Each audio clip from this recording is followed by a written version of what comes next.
Mira lo que pasó en este partido de la Eurocopa. El portero inglés Pickford para un penalti al jugador suizo Akanji.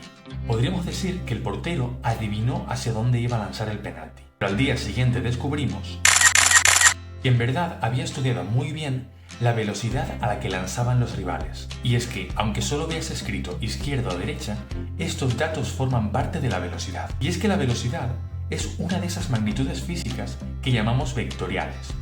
Magnitudes que necesitan, aparte de su valor, una dirección y un sentido para quedar completamente definidas. Toda esta información, por ejemplo, que Akanji lanzó a 70 km por hora hacia la derecha y hacia la portería, se puede representar en un único elemento matemático llamado vector. En este vídeo veremos las nociones básicas de vectores para el estudio del movimiento. Esta es la representación gráfica de un vector.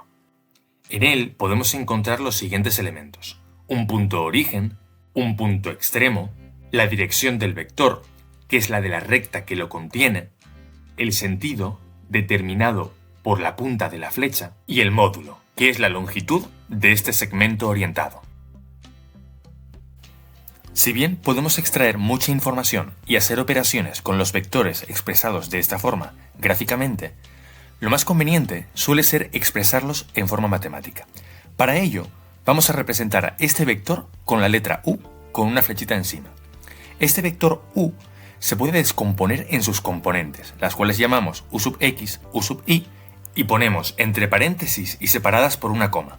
Estas componentes no son más que la variación en cada uno de los ejes entre el punto extremo y el punto origen.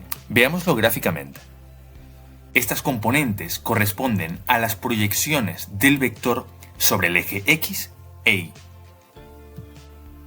En el caso del vector que tenemos representado y tomando esta última definición, las componentes son 6,4.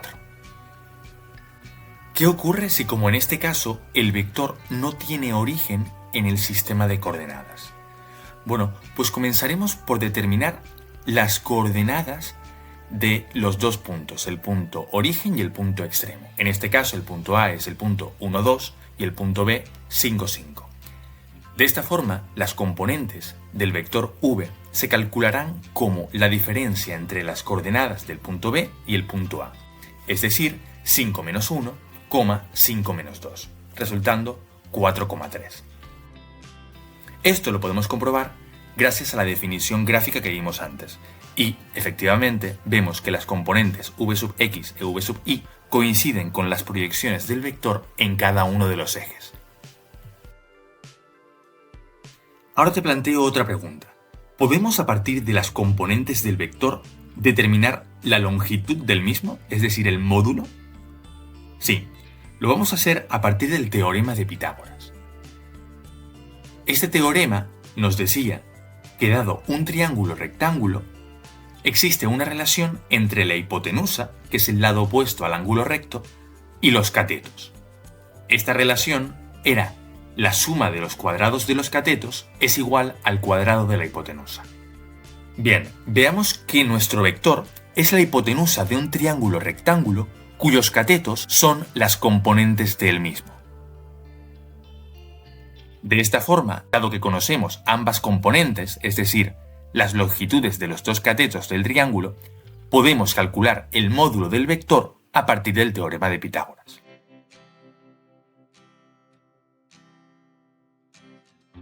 En este caso nos queda que el módulo del vector v es igual a la raíz cuadrada de 4 al cuadrado más 3 al cuadrado, que es igual a 5. Veamos ahora esta otra situación, en la que conocemos el módulo del vector y el ángulo que forma este con el eje X. Nos planteamos conocer las componentes del vector.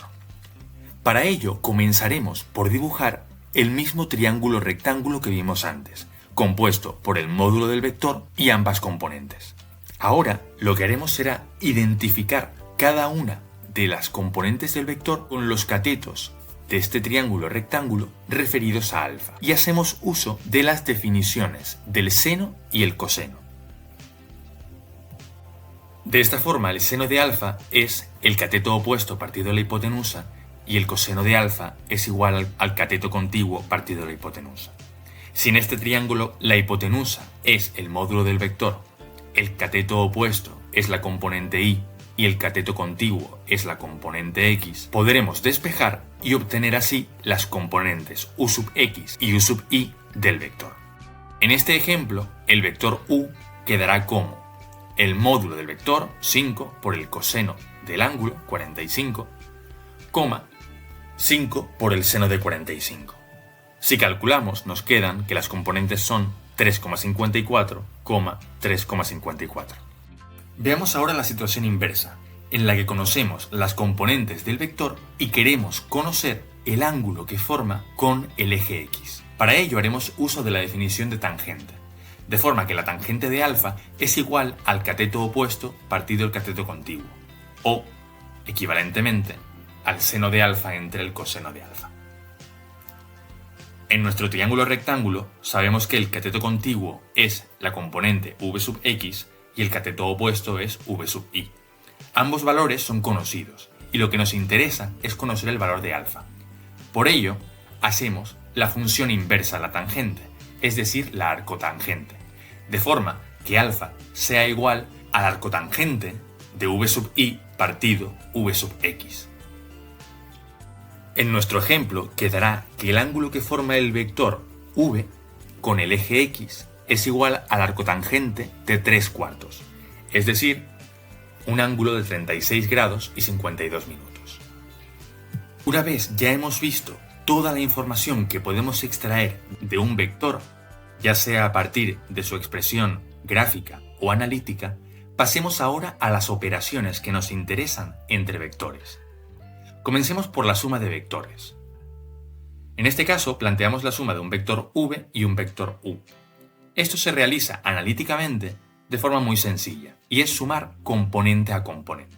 De esta forma la suma del vector v y el vector u nos da, en primer lugar, v sub x más v sub u, v sub i más u sub i. En nuestro caso, 6,4. La otra operación que nos interesa con vectores es la de multiplicar un número, un escalar, por un vector. Esto también es bastante sencillo, dado que simplemente tendremos que multiplicar este número, el escalar, por cada una de las componentes del vector.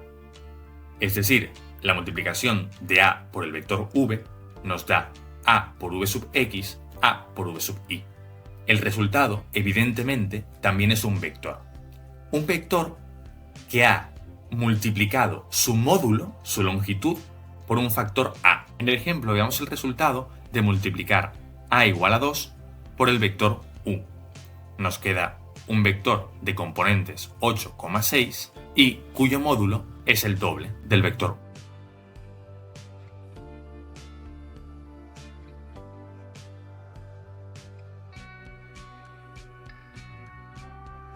Con todo esto, pasemos a ver, en último lugar, la forma más habitual de expresar los vectores en cinemática. Para ello, introducimos los vectores unitarios i y j, los cuales son vectores de módulo 1, por eso se representan en vez de con una flechita, con un sombrerito, que nos dan las direcciones y el sentido positivo de los ejes cartesianos. Con ellos, lo que vamos a hacer es descomponer el vector u como una suma de un escalar por cada uno de estos vectores unitarios. Aunque esto suene demasiado complejo, mira qué fácil es expresar el vector u de esta forma. Pondremos que el vector u es 4 veces el vector unitario i más 3 veces el vector unitario j. Esta es una forma alternativa a la que tenemos encima de expresar el vector u, y la cual, repito, utilizaremos en cinemática.